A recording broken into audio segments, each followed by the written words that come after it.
Guys, welcome to another video. You've got Mr. Everything English. Now, before we begin the video, guys, I just want to say thank you from myself to you guys for the love that you showed on the previous video. Now, that being said, guys, we are now getting closer and closer and closer to the exams. So this is the plan, guys. Between now and June, which is when the exams end, on YouTube as a minimum, I will be uploading every single week. On TikTok as a minimum, guys, 3 times a week, and on Instagram as a minimum 3 times a week. So if you're not checking me out in those places, guys, do check me out. And also, guys, we will be doing live streams in about 4 to 5 weeks where I go through teaching. So I will teach you guys live certain elements of the exam. Now, guys, that being said, I don't normally plug it, but if you want me to teach you, please do visit www.everythingeducation.co.uk because they are the best lessons to ever exist, if I say so myself. Now, what are we doing today? We are doing something today, guys, that I think a lot of teachers, including myself, have neglected because we think you guys can do it. I teach, guys, and as a teacher sometimes, it's easy saying, in the exam, do this, in the exam, do this, in the exam, do this. But sometimes I think to myself, if you were actually sitting the exam, what would you do? Step by step, what would you do? Guys, in this video, I'm gonna do the first part of the exam. What would I do with the question and the extract? How would I pick out my quotes? How would I begin planning? The reason I say that, guys, is because so many times I'll walk around during an exam and I'll see students having highlighted so much.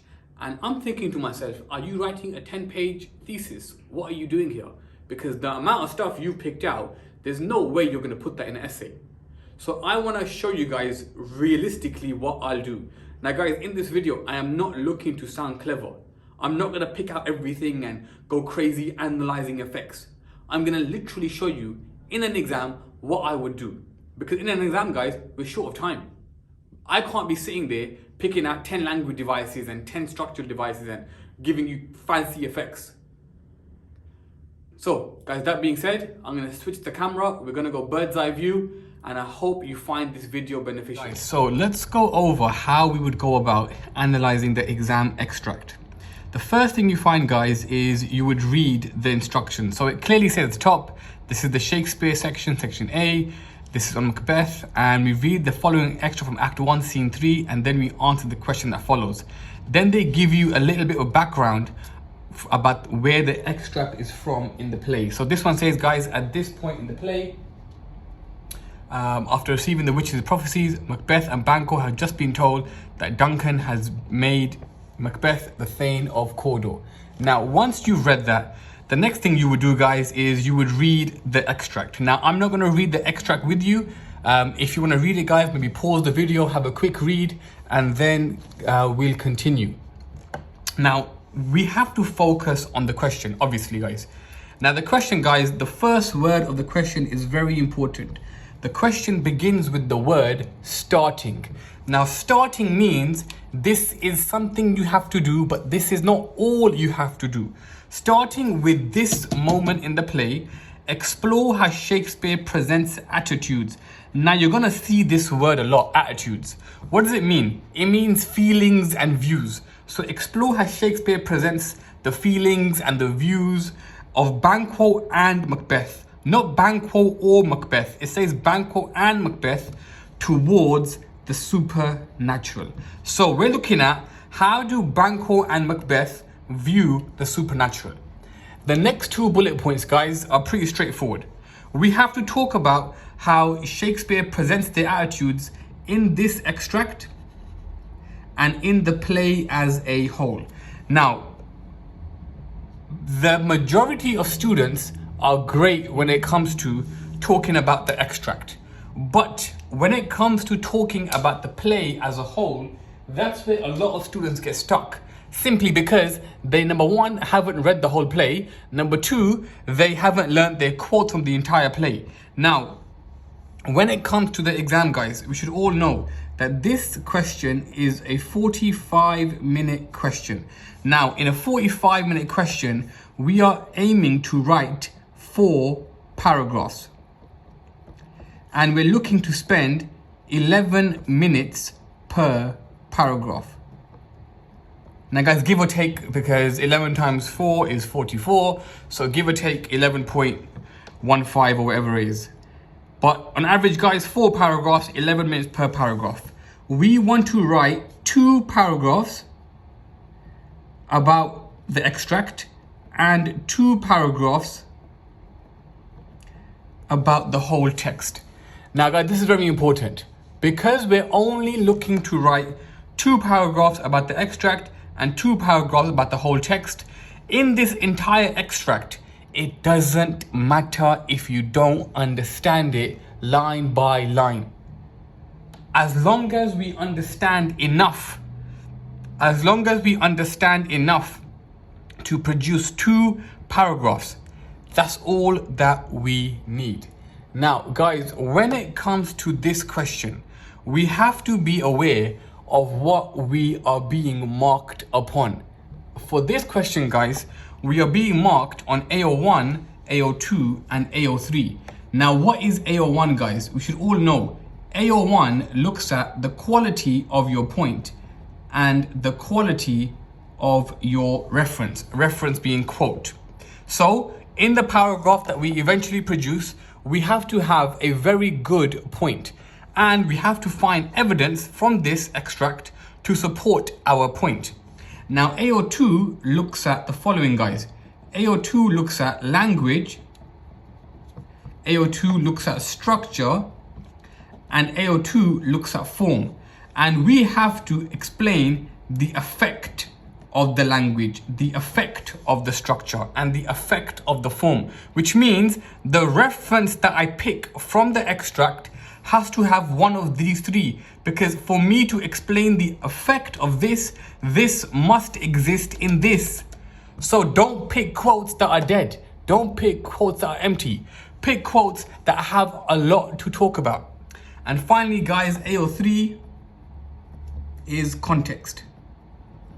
Context is the background, so patriarchy, religion, gender, and so on. Now, this is what we're looking for. Why, guys? Why is this important? Because this then dictates what we find in here. So we must find 2 pieces of evidence that show Macbeth and Banquo's feelings towards the supernatural. Now, the 2 pieces of evidence, guys, that I would pick is, firstly, I would pick the instruments of darkness tell us truth. Now, that's what I will pick. The instruments of darkness tell us truth. Now, there are many language devices in this quote, and there are many language devices that I can choose from. However, I have to think as a student, which language device can I speak about the best?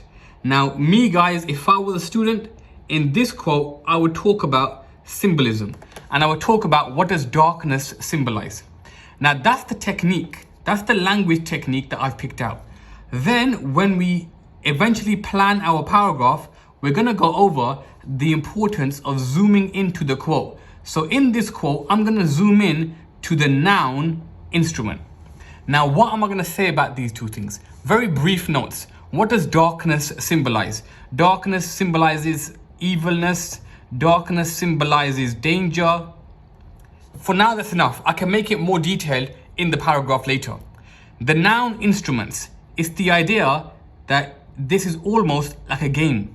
And in a game, it is played, and somebody is a winner and somebody is a loser. That's my brief notes on the first quote that I'm going to talk about. Then, guys, the second quote that I'm going to talk about is where it says, "Make my seated heart knock at my ribs." Don't know why my broke there. Don't know why my voice broke there. Make my seated heart knock at my ribs. Now, here, guys, the technique that I would pick, again, there's many. The technique that I would pick is personification. Now, what does the personification show, guys? It shows that Macbeth is either anxious, it shows that Macbeth is either nervous, or that Macbeth is maybe afraid. Why? because his heart is beating fast. His heart is knocking at his ribs. Now, in this quote, guys, I then think about, what will I zoom into? Here, I've zoomed into the word instruments. Here, guys, make my seated heart knock at my ribs. If I had to zoom in, guys, I would zoom into, let's say verb, the verb knock. I was just debating, guys, whether I should zoom into knock or seated. Both of these words can be zoomed into. However, guys, for this one, I'm going to zoom into the verb knock. Now, the overall personification, guys, it highlights how he's nervous, how he's afraid, how he's anxious. However, guys, the verb knock, I'm going to extend it from here, and I'm going to say that this further emphasizes. Now, if I want to make a grade 9 inference, I'm going to take a stretch, guys, and I'm going to take a stretch that Macbeth doesn't know what's coming next. Macbeth isn't aware of the future. He doesn't know what he's getting himself into. Now, what will I argue? I will argue the idea, guys, that when you knock on a door or when you knock somewhere, usually you knock not knowing what's coming on the other side. So it's as though Macbeth, he's not truly aware of what's happening. He's not truly aware of what's coming next. And guys, that's it, that's done. I don't need to highlight and pick out other stuff. These two are enough, because all I need is 2 paragraphs. That's going to be 1 paragraph, and that's going to be a 2nd paragraph. I've got good quotes. Guys. I've analyzed language. I'm hopefully going to analyze effect. Now, if I'm going to link context, guys, for this quote here, I would talk about how Macbeth's behavior goes against patriarchy. In a patriarchal society, a man is supposed to be strong. A man is supposed to be brave and heroic. Macbeth is behaving in an almost cowardice manner, in an almost meek and afraid manner. So that's my context link. Now, that's done. My point will come out in my paragraph plan. Now what do I know, guys? I've got language. That's the first 2 paragraphs planned. The next thing I should know now is, in my next 2 paragraphs, if I was now looking at the play as a whole, I want to have 1 paragraph at least where I address structure and form. Now, guys, that being said, in this video, I wanted to show you guys how to analyze the extract. That's all you have to do, guys. Don't start picking out too much. Look at the question.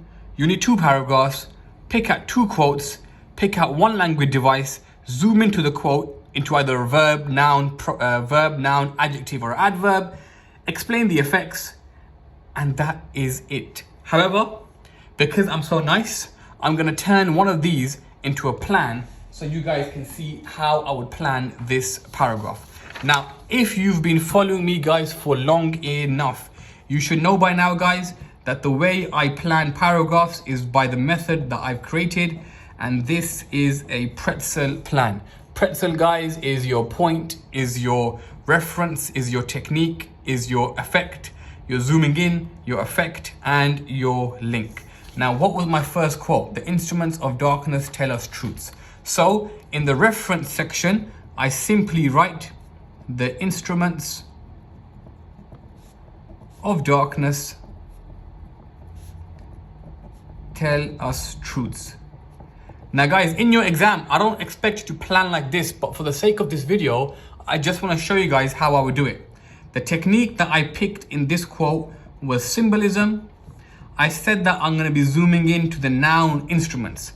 Now, what was my first effect? My first effect was that the word darkness symbolizes the idea that something evil, something dangerous is about to take place. So that is what I said about those 2 words, that something evil and dangerous is about to take place.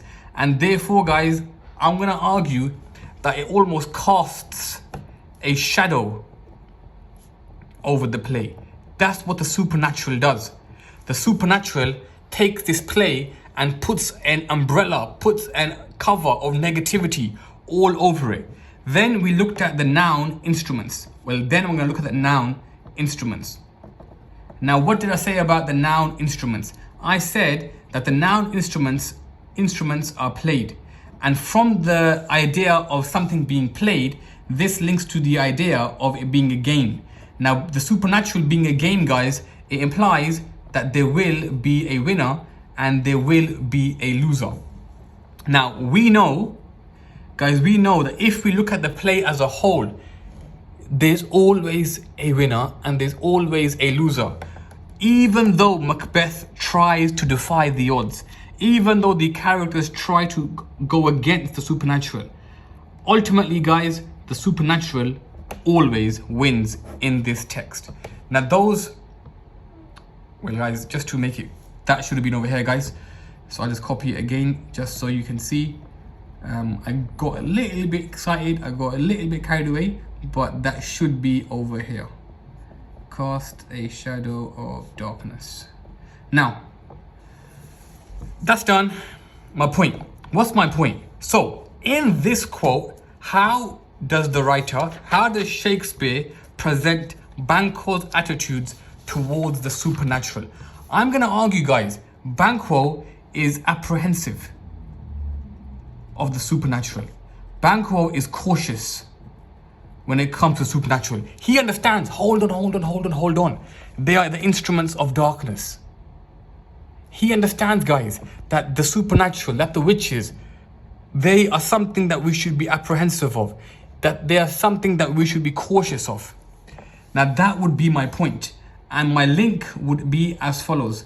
Therefore, and then after writing my entire paragraph, guys, I simply link everything back to the top.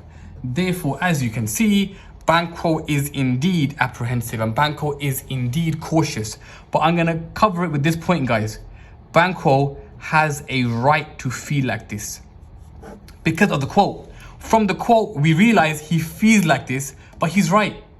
Because they're going to play you. They're dangerous. They're evil. They cast a shadow. And it foreshadows that there'll be a winner and a loser. But how do you defeat the supernatural when you don't even know how to battle them?